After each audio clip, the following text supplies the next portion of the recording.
ask each panelist to give a brief introduction of how they got to where they are and what they do in the world of writing and publishing, and then we'll open the floor for Q&A. All right, so we're going to start with Mr. Stuart Moss.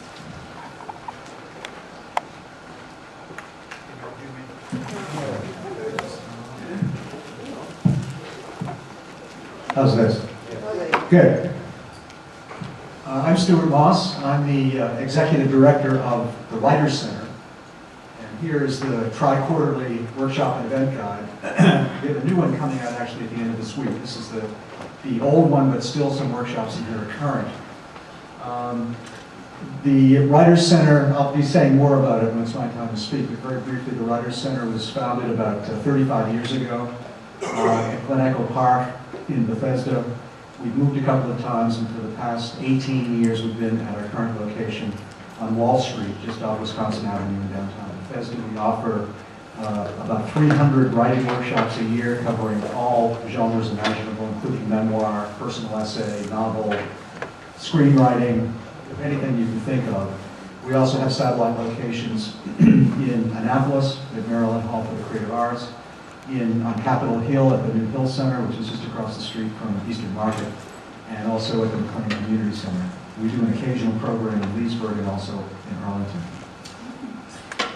My background is, I've always been a love to write, always loved literature. Was an English teacher for many years and an administrator, a school administrator, and I became a fundraiser.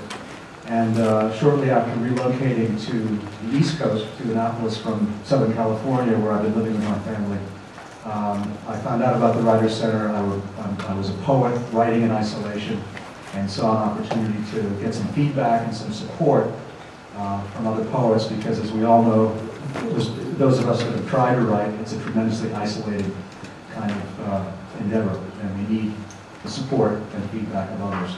And that's primarily what we are at the Writers Center. It's a literary community. When the job came up to lead the Writers Center, I was thrilled, and I've been doing it now for almost a year and a half, and it's been a real pleasure to help this organization that I feel has had such an impact on the literary life of Metropolitan DC. Thank you. All right, next we have Mr. Lawrence Cobb. I retired from the Foreign Service after a routine career as an economic cone officer. I want to make a pitch, by the way, for Stu Kennedy and the ADST oral history program, which I participated in.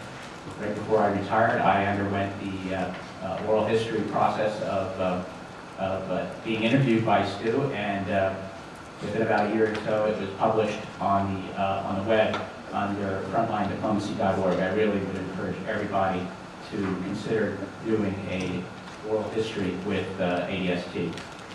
I got involved in writing for pleasure many years ago. I've written a number of articles. I've written for Foreign Service Journal, State Magazine. And I'm sure many of us in this room have written articles and other things that are outside our normal routine process of writing for our job.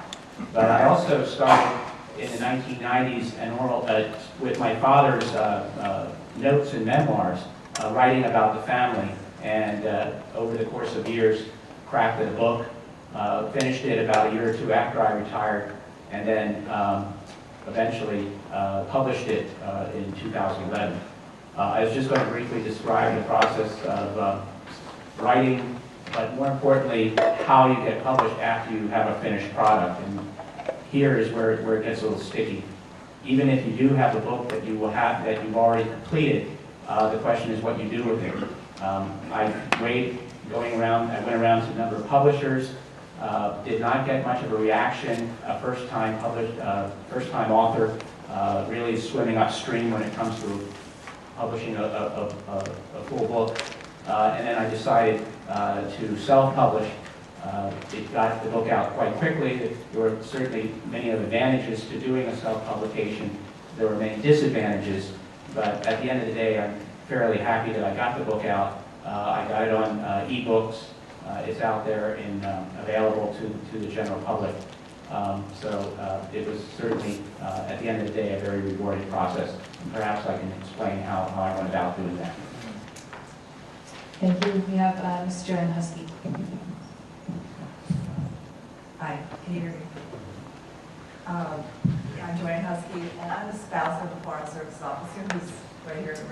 husky. And the way I came to writing actually was through being part of historical events of huge proportion, which many of you, I'm sure, have as well. You've lived through amazing things in your careers. And for me, I was in the bombing of the U.S. Embassy in Nairobi, Kenya, and I was in the building with my children. My husband was in the building, and the reason I started writing actually was to process what happened for myself, to make sense of the insanity of Al-Qaeda bombing an embassy and what that meant.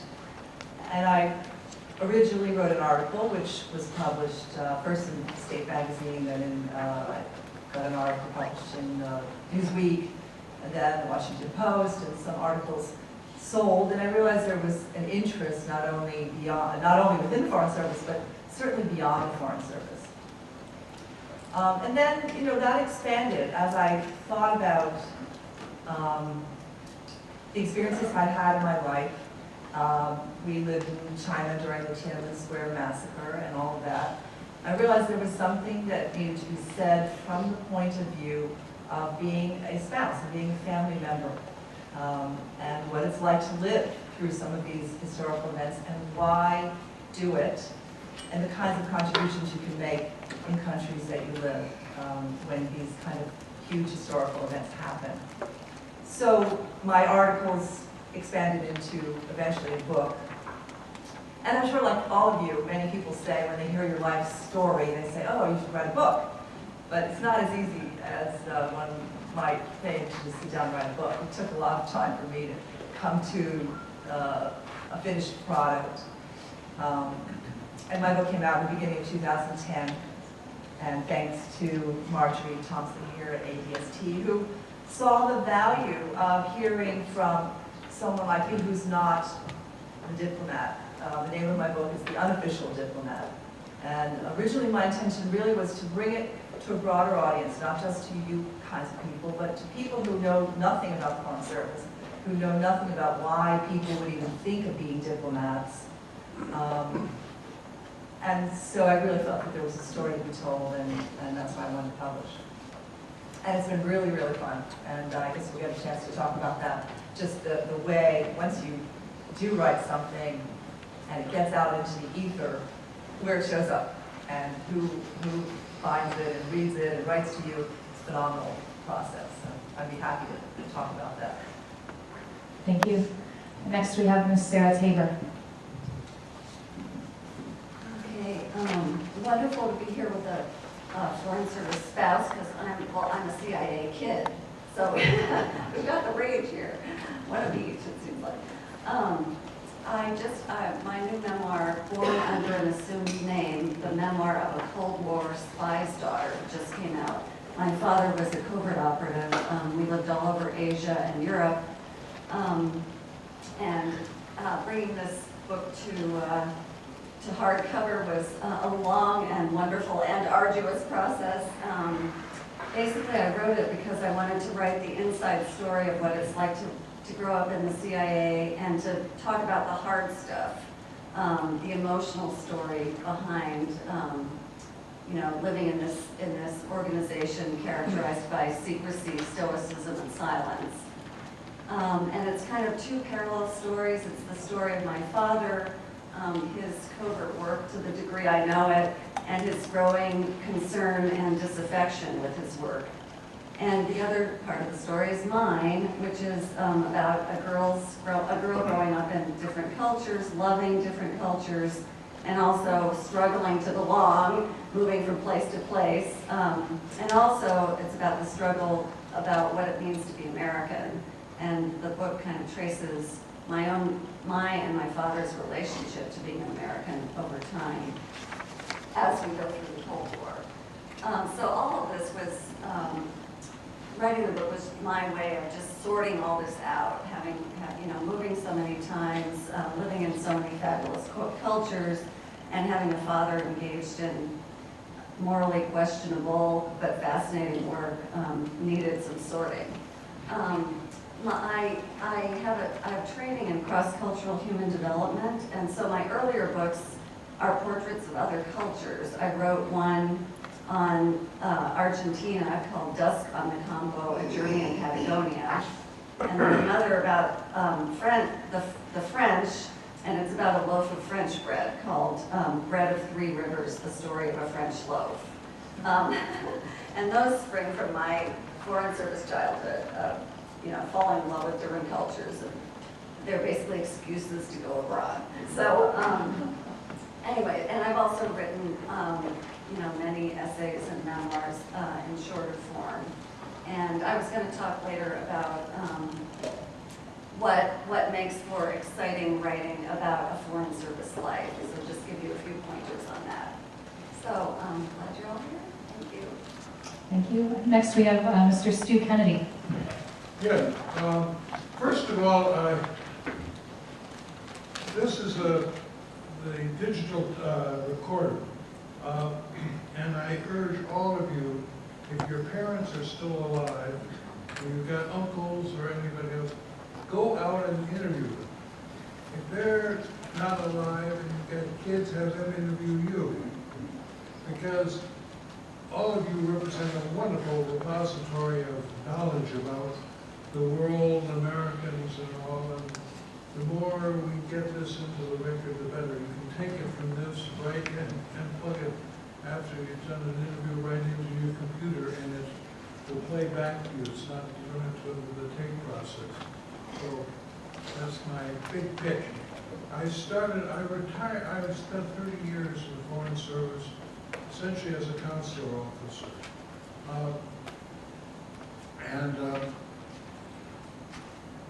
I felt that when I retired in 1985, I had 3 goals in mind. One was to write a history of the consular service. Nobody had done it, and I thought somebody should do it. Another one was I'd been by the National Portrait Gallery and saw that they had a lot of pictures of people who had been consular officers, but not necessarily in consular situation. I thought it would be great to get an exhibit of these pictures done by the National Gallery.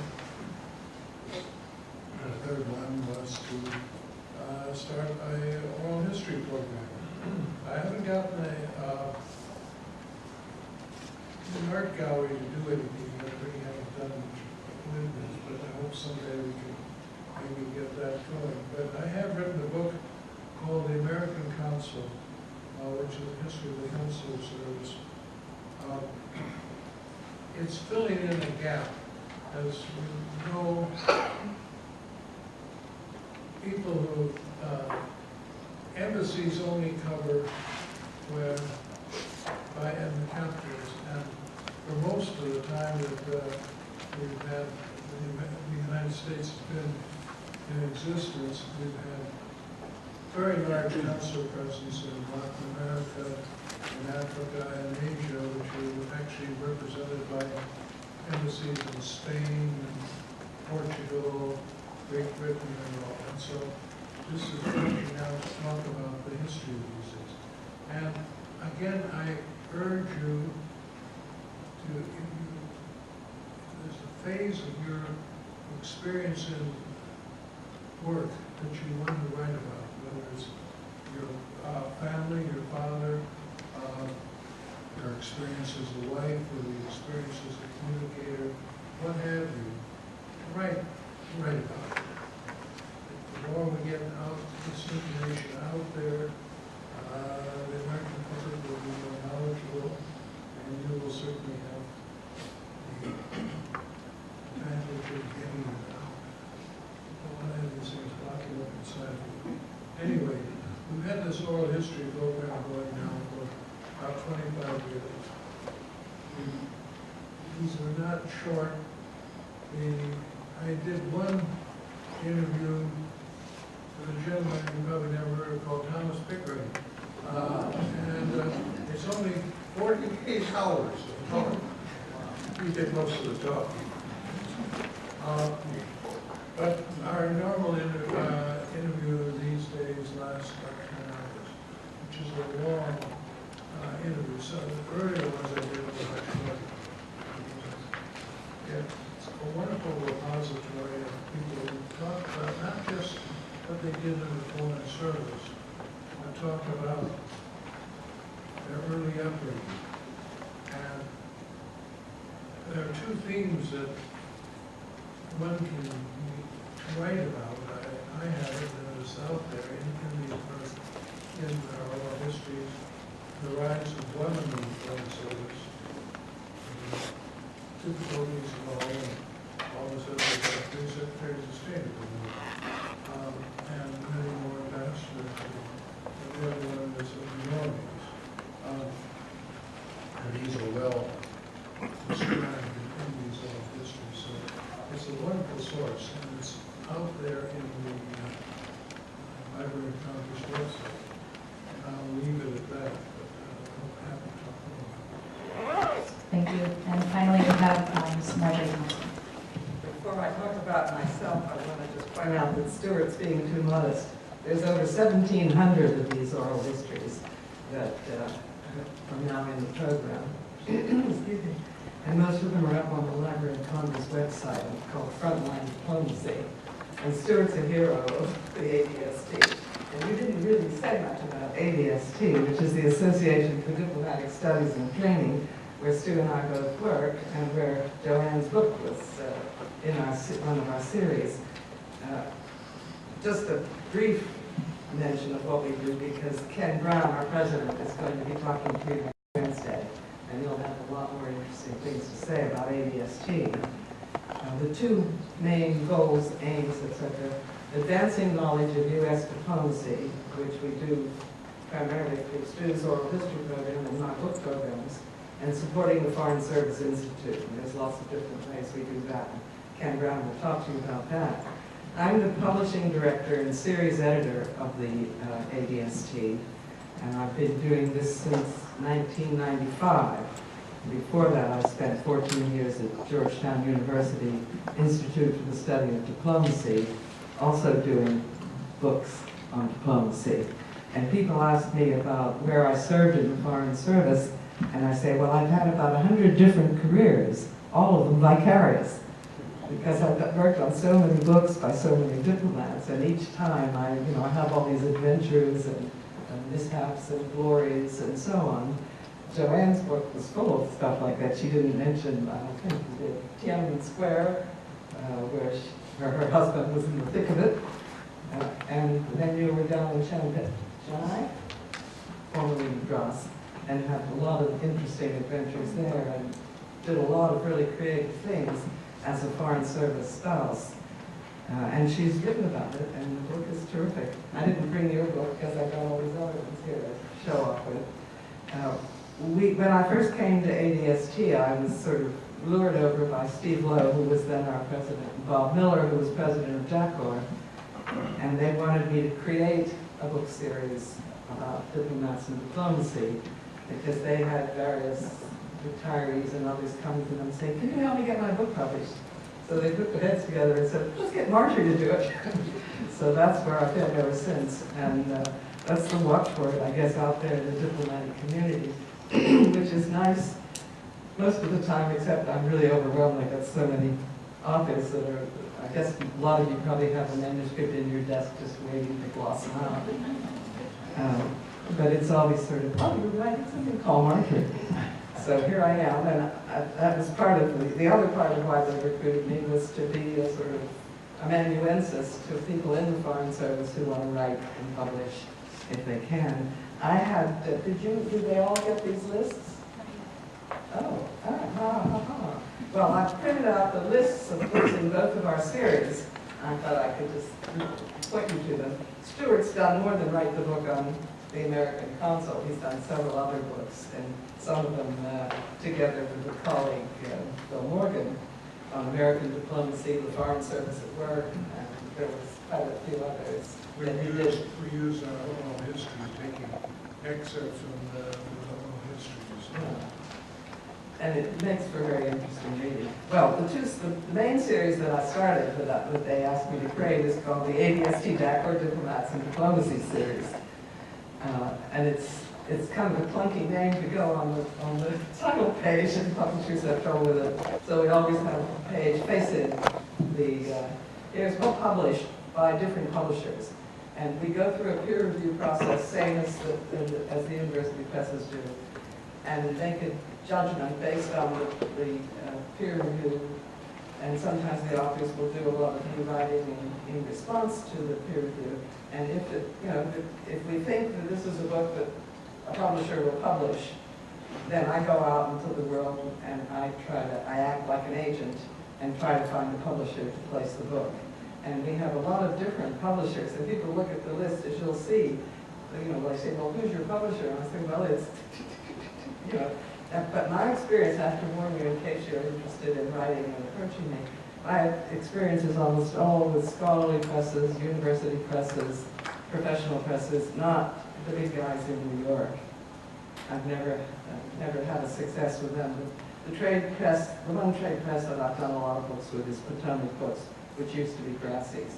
But they have an interest in the kind of books we do, and so we've done quite a few. But anyway, we got all these nice manuscripts that we, upon review, we said, well, this is basically a memoir, mainly that the authors wrote often for their families and friends, but then people look and say, well, this is so good, you really ought to have it published. So they come to us and we do the same thing, but then we created a series called Memoirs and Occasional Papers. So they're not all memoirs, but they're mostly memoirs. And here's two, and Joanne's is one also.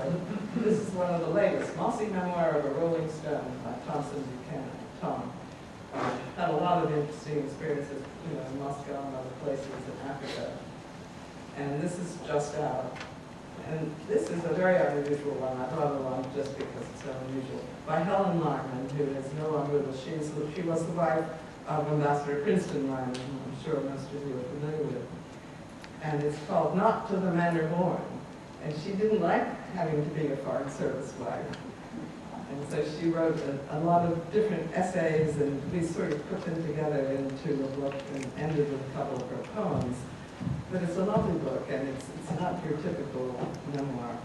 In any case, I have a lot of stuff here, but I'm going to run out of time because everybody else has to have a chance to talk too. But I have suggestions on references and places, things that would be useful to you. The handbook for academic authors has lots of interesting things. Everybody should have a copy of Strunk and White and read it again and then read it again. I'm sure you all read it years ago, but it's just such good advice.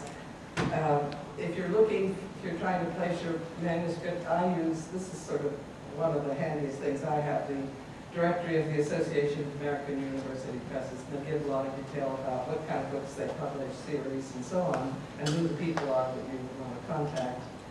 And I recommend, and I have it here, but I won't read it now because I'm running out of time, I recommend you all read George Orwell's essay, Politics of the English Language. It's full of good stuff, and probably a lot of you have read it already. And then I want to quote one quote from Strunk and White. Use the fewest and shortest words that will cover one's meaning. In other words, stay away from all those big fancy words. And if you've got a wonderful cliche that you see all the time, they'll use it. If you're another booker said, if you write something that you feel, oh, that was good, you should delete it. Because it's probably too full of stuff. Anyway, my motto is, and I have this on my wall, it's a quote from H.G. Wells: no passion in the world is equal to the passion to alter someone else's draft. And I'm sure you've all experienced that. Anyway, if you have questions, you want references to books that are useful and so on, ask me later. Thank you. I wanted to say before we open the floor to questions, many of our panelists have brought along materials. Some of them are up there with them. Some of them are on our table over here. So take a look, pick some up, and get ready. All right, so we're going to open to any questions. Thank you. I was wondering if any of you had any comments on what restrictions or rules retired Foreign Service officers need to follow as far as having material vetted before it's published. I'm not so much thinking of memoirs, but several of the books that Marjorie cited are clearly relating to contemporary U.S. foreign policy issues. What rules do we have to go through so as not to get in retroactive trouble about it? The State Department has issued guidelines for both for serving officers and for retired officers. They're slightly different. And I've got them in my computer. I could always send them to you, but you can get them by going online to the State Department. And they're from the FAM, right? You know, Foreign Affairs Manual. Yeah. The main thing is classification. They're concerned that nothing be published that's still classified.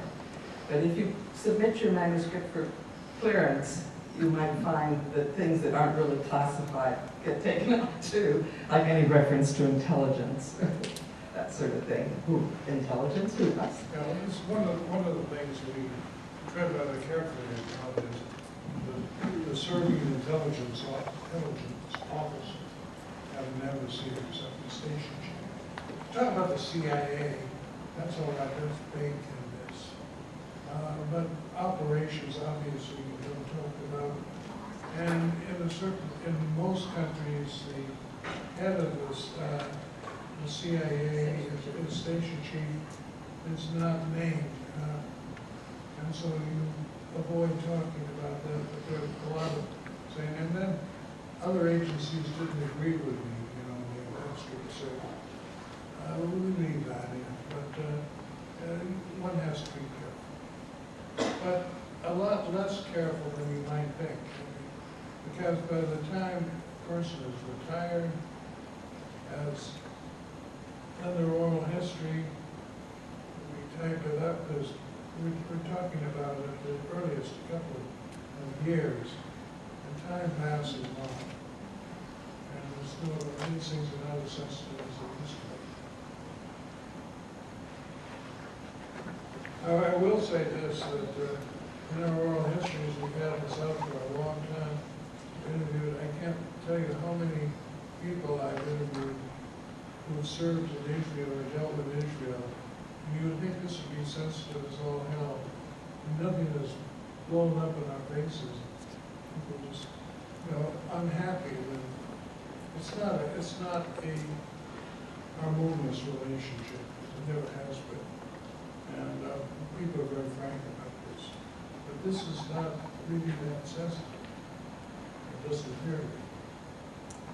Thank you very much. That was excellent. And I'd like to follow up on a few teasers some of you threw out. Sarah, I'd love to hear pointers for making life in the Foreign Service exciting. And I'm also just curious if you can tell us if your stories related to your childhood, if those had to be cleared or if their sort of names changed to protect the innocent and themes and so on. Just if that was a concern for you. Joanne, you talked about people writing back to you, and I just would be curious of some of the interesting reactions. And Lawrence, a personal question, since I have memoirs from my father that I hadn't recorded, and now I've discovered all these fascinating letters when my parents were courting. If you have any thoughts on how to take disparate kinds of information and meld it into a literary document, that would be great.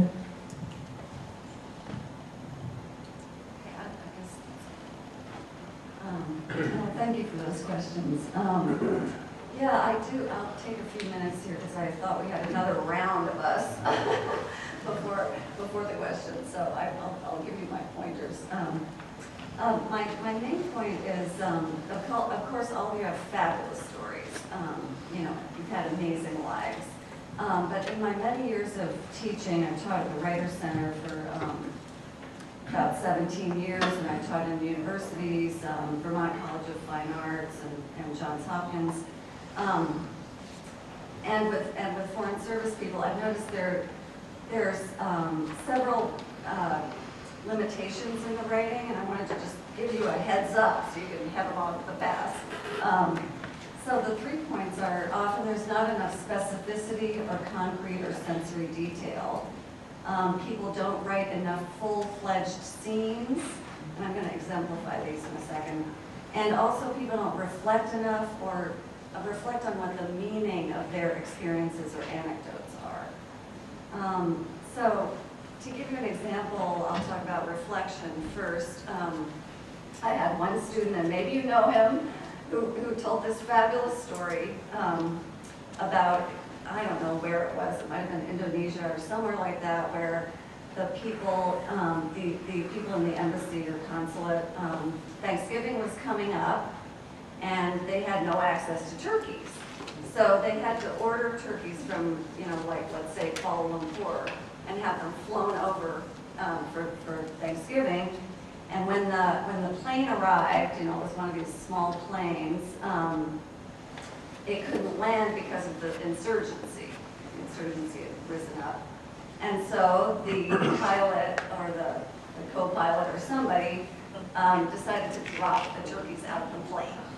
So that, so this became the big story about the turkey bombs, which is, a great story. And this writer actually was a great writer and could make something, wonderful out of that. But the point is, a lot of Foreign Service people have these fabulous stories, but what do they mean? You've got to put them, you've got to make a story out of them. So this particular story, for example, it might have meant, it might have been about, the Americans' desperate need for home, or it might have been about Americans' idiocy, or it might have been about someone's lack of judgment, or maybe it resulted in the best feast and connection between Americans and locals that have been in the history of that country. So, the story you make out of the anecdotes is really important. The point about concrete or sensory detail, and sensory detail, is I went to a funeral of a wonderful Foreign Service officer's wife this last weekend, and she was just a fabulous person. And at the funeral, lots of people talked about her, but all they said was, she was wonderful, caring, she could connect with anyone. Well, all of that is true, but it was just this very flat kind of thing because there were no details, there were no stories. And just to give you an example from my own book, this is from when I lived in Taiwan. I could have written, we went to downtown Taipei one day, the market was fascinating. That doesn't give you much to go on, right? You don't feel that or experience it with the writer.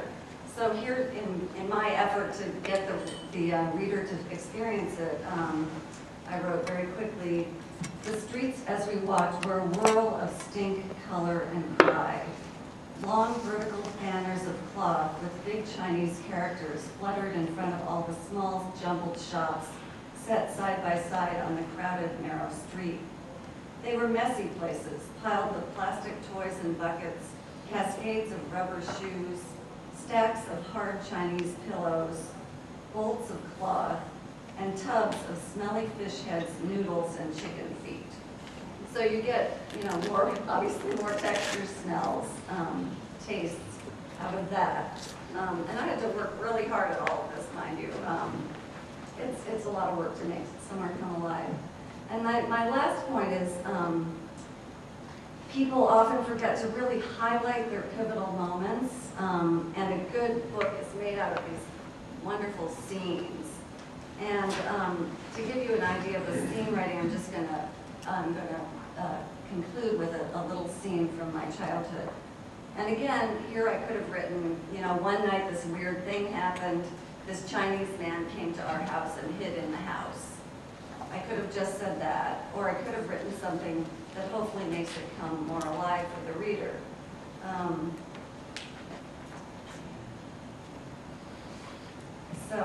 My father's expertise was China, and he spoke Mandarin. And this is about this night in my house, and I was 7 years old at the time. Soon after the deep night phone call and my father's urgent whisper, from my dark bed I heard an odd and disturbing sound. I heard my father quietly open the front door. I heard low voices in the study, my father's Chinese and a Chinese man's Chinese.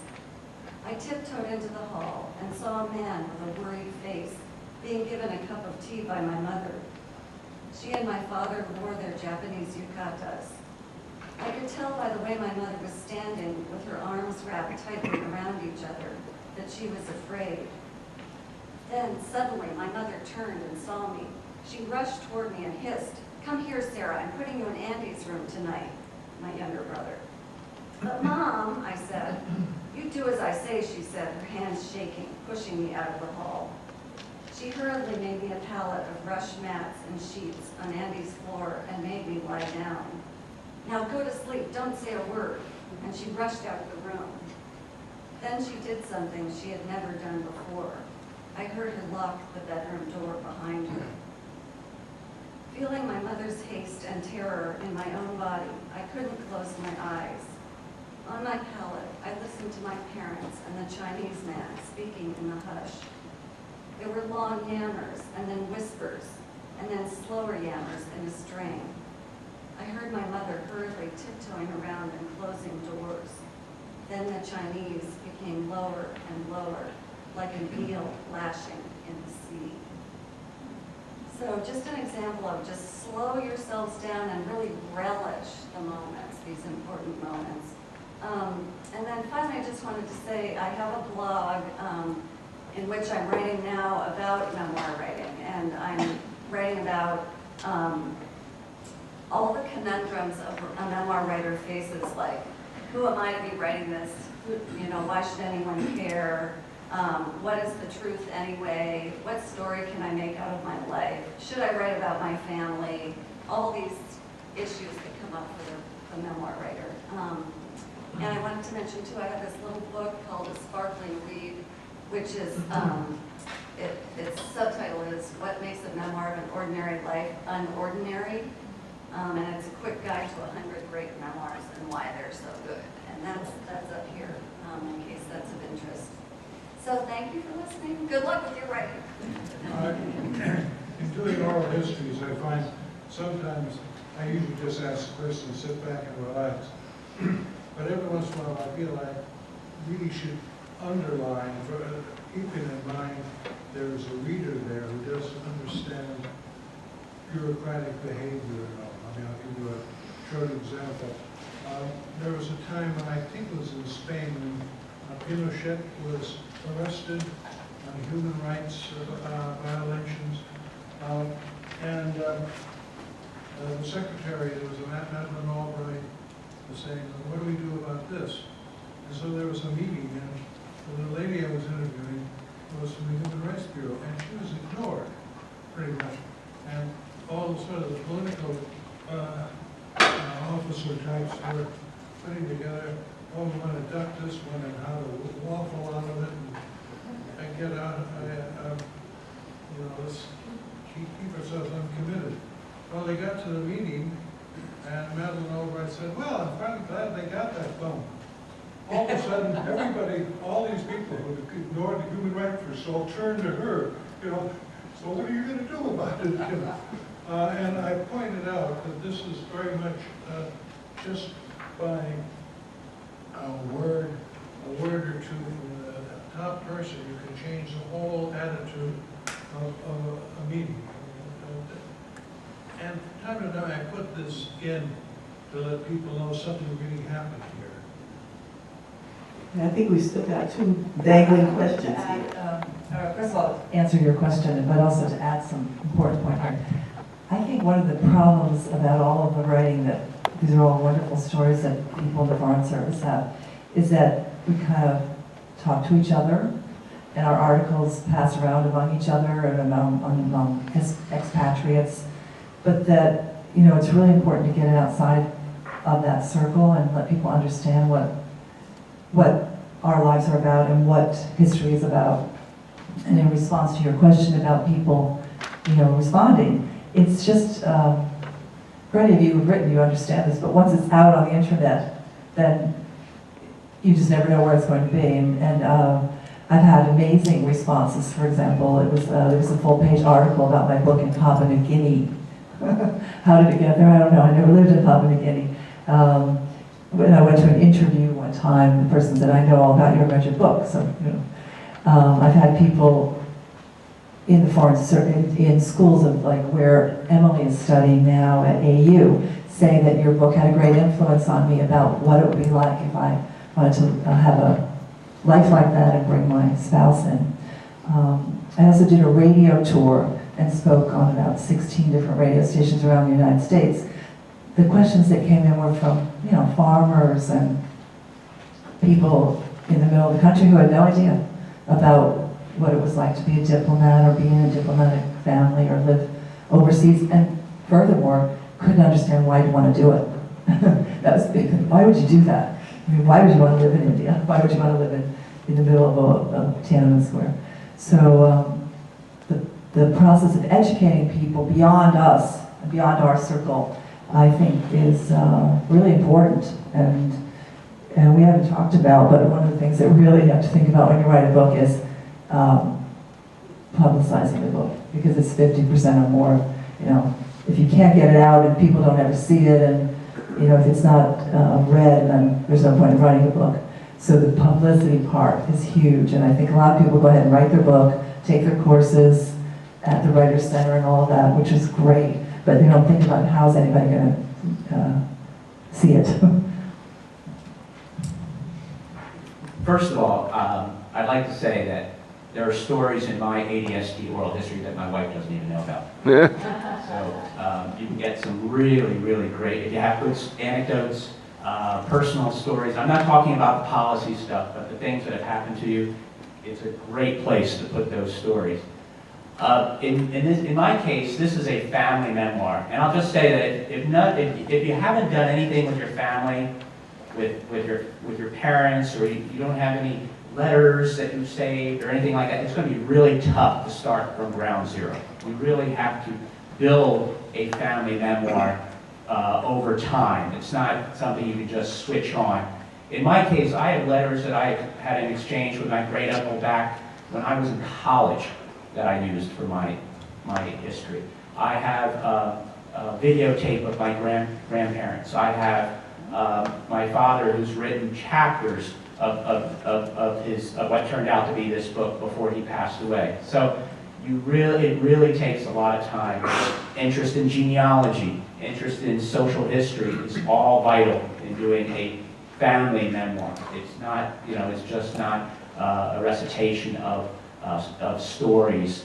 It's research. It's going around and checking on birth records. It's going around and looking at the environment they lived in, the town that they grew up in, and getting a feel for what that town must have been like 100 years ago.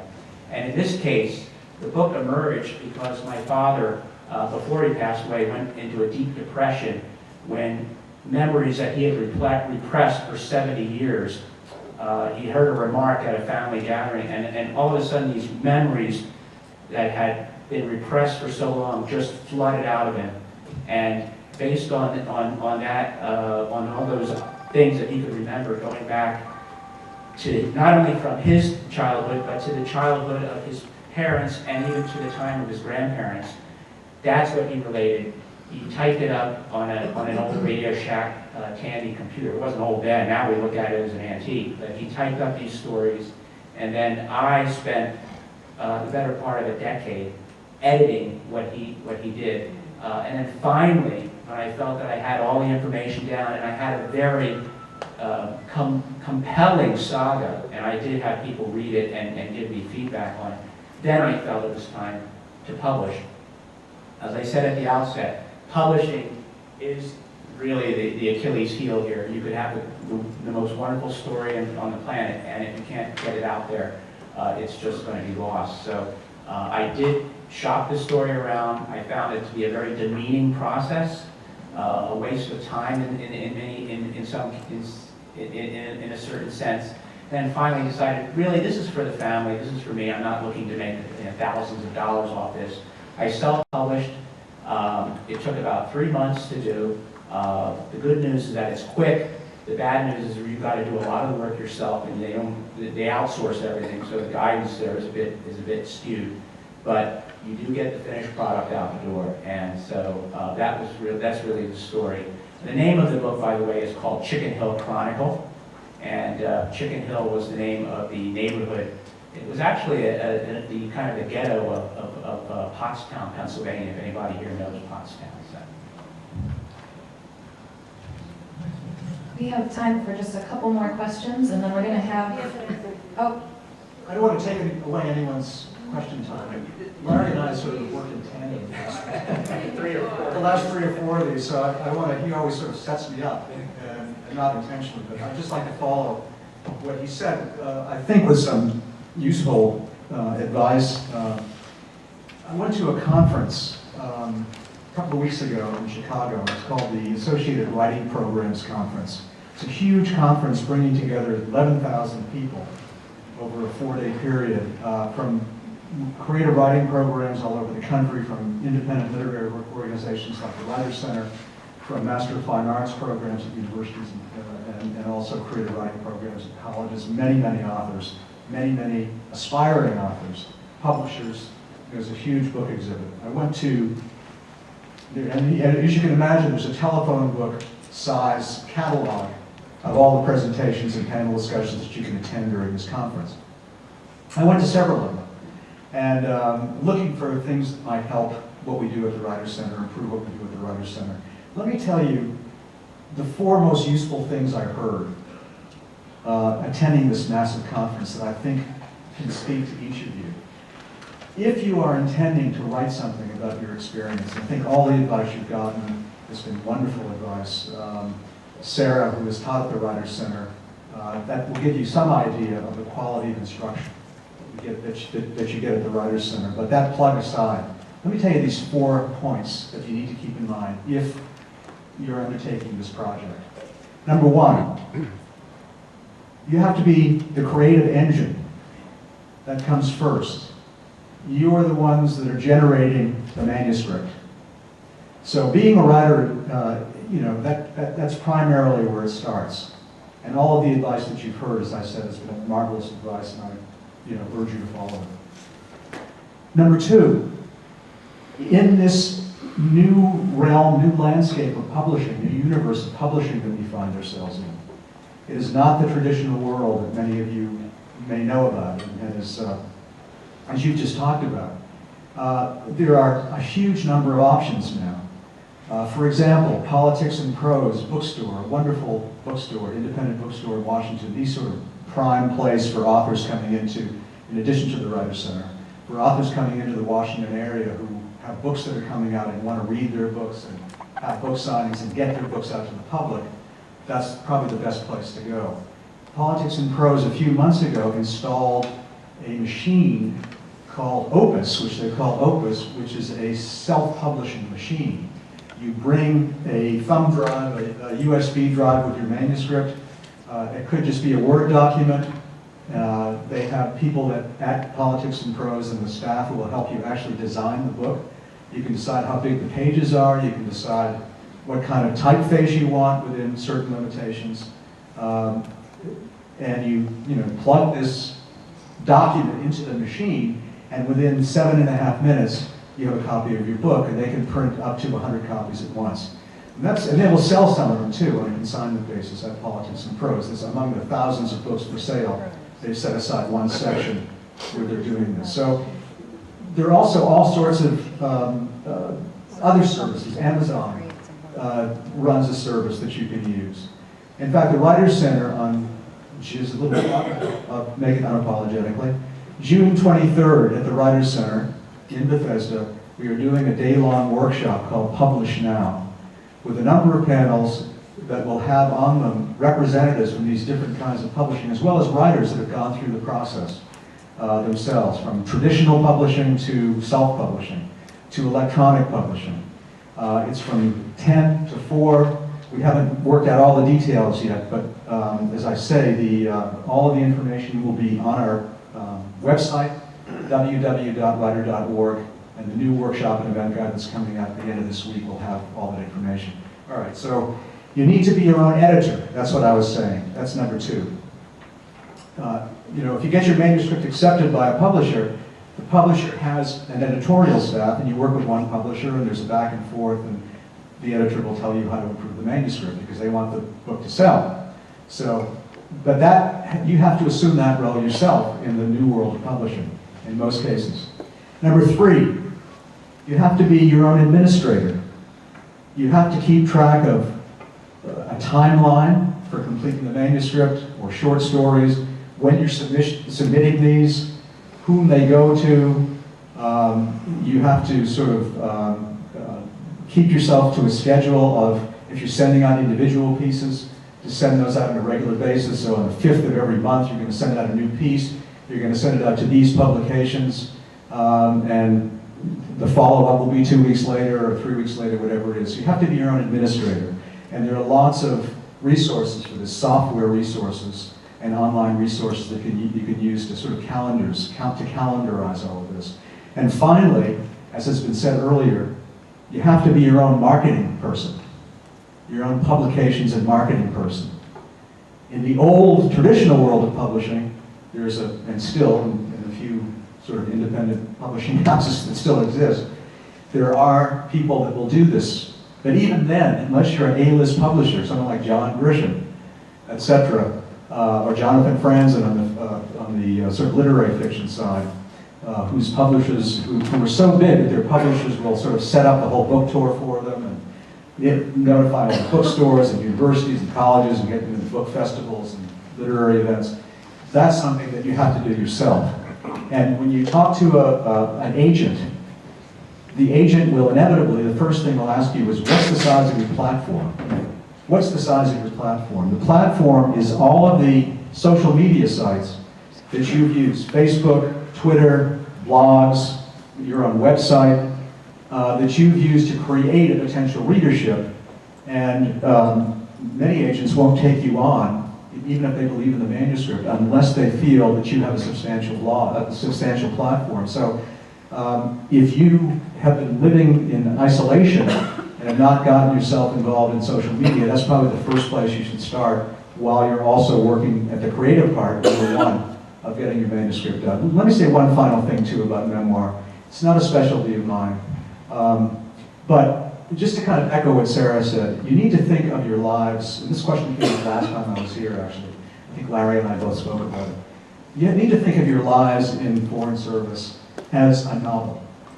Who's the protagonist? Who are the antagonists? What's the plot? What's the climax? What's the conclusion going to be? It's not just an historical chronology. It has to tell a story. It has to be compelling, it has to be engrossing, and it has to get the reader to want to turn from one page to the next. So what is the real, as Sarah was saying, what is the real story behind the story? If you can think of your 20 years in foreign service or whatever it's been as a novel that you're reading or a novel that you're telling, I think it will help you a lot in this process.